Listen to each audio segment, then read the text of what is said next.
We had just moved to Atlanta. My husband was transferred to Atlanta with IBM. And we just had a baby, and I just started to be a stay-at-home mom, and had never done that before. And so I had a 5.5-year-old, and I had the newborn baby, and so we moved to Atlanta. We had gotten a flyer on our mailbox about a neighborhood Bible study, and I thought, okay, that's interesting. Didn't know what that was, kind of threw it away.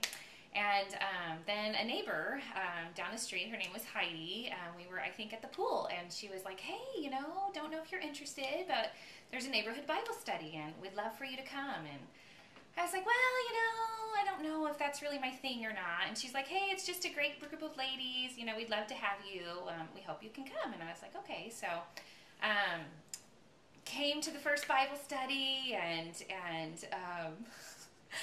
don't know what I thought it was going to be like, but I remember going and hearing and listening to the stories, and they talked about the love of Christ, and I thought, what is this? It was a little scary at first. I remember stepping out onto the front porch and thinking, oh my gosh, they talked about Jesus. I'm from the Midwest, and there's two things that you don't talk about. You don't talk about faith, and you don't talk about politics. And I thought, they totally talked about Jesus. There was a lady there, and her name was Debbie, and there was just something about her that was different.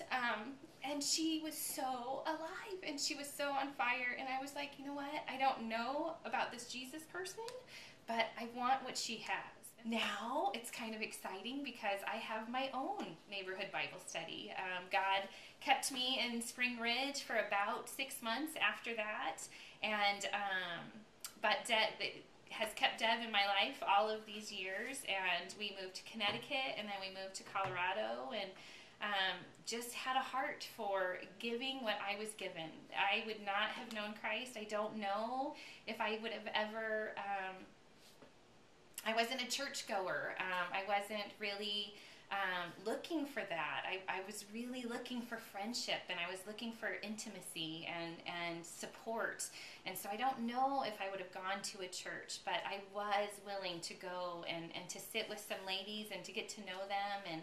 And so I wanted to be able to give that opportunity to someone else. I wanted to be able to say, come into my home and let me share with you what I have. Not that I know everything.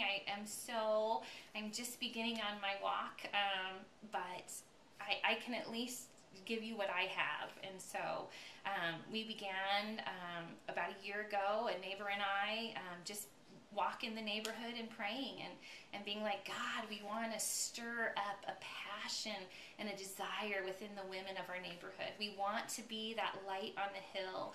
We want this to be flooded with living water. We want to be your presence. And so, Lord, help us, bring people who would be interested, help people to come and to be connected so they don't feel like that they're living in their homes by themselves, but that they have a support system.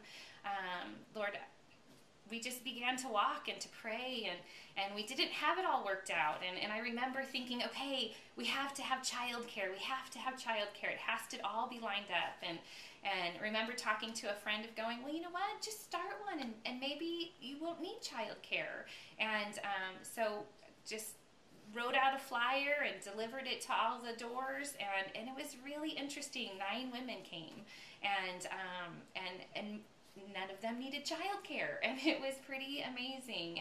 And people who I had never met, to people who had just moved into the neighborhood, to people that I've known for quite some time, and just how God prompted their hearts.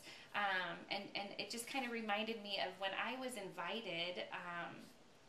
I wasn't looking to study. I was really looking for relationship, and ultimately it fulfilled the best relationship of my life. And so it's just great that I can maybe be that in somebody else's life.